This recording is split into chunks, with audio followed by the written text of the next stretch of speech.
isang mabiyaya na pinagpalang buhay sa lahat. Napakabuti ng Diyos dahil hindi lamang minarapat ng Diyos na tayo ay naririto, kundi tayo ay makikinig ng mabuting balita.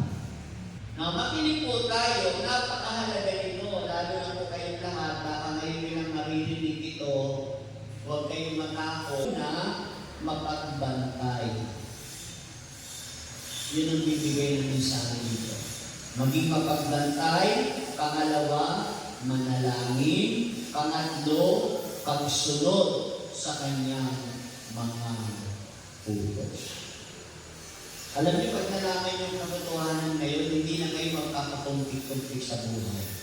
Hindi masamang magkaroon ng maraming sasakyan, bakit hindi kung talagang kaya? Hindi din naman masamang magkaroon ng asawa kung wala ka ng asawa, para lang mailagay ang iyong kalagayan o ang iyong pagkakasala. Alam niyo ang nagpakinog sa akin? Opo. Alam niyo po ang nagpakinog sa akin? At naghimok sa akin na maging totoo ako sa aking sarili. Kaya marami nagagalit sa akin kasi totoo ako magsalita. Lalo na sa pamumuno. Kung ano yung tama, yung dapat gawin, huwag suportahan ng iba para hindi rin maging masama, patuto tayo nanindigan. Ang naghimok sa akin dito, yung naintindihan ko yung katotohanan, na ilang panahon na lang, mamamatay na din pala ako. Magigising po tayo spiritually. Huwag natin pabayaan ang ating mga sarili. Huwag kang kumanta bilang choir. Katungkulin mo lang kumanta. Nakakanta ka lang dahil talagang choir ka na rin. At wala na rin naman choir ka. Magpipilitan kang mag-choir.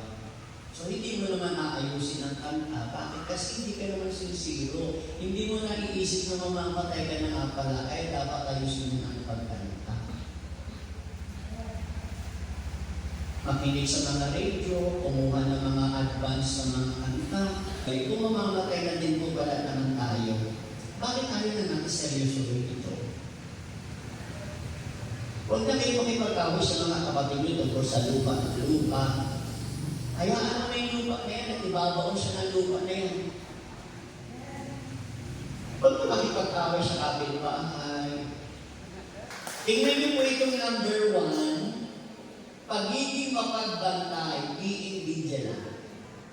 Ang sabi ko sa Luke chapter 12, verse 35 to 37, maging handa kayong lagi at panatiling maliwanag ang inyong mga ilawan.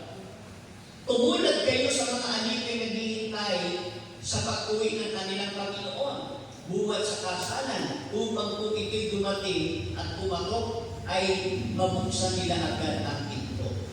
Mapalad ang mga alipin, abutang nagbabantay kung dating ang kanilang Panginoon. Pangalawa,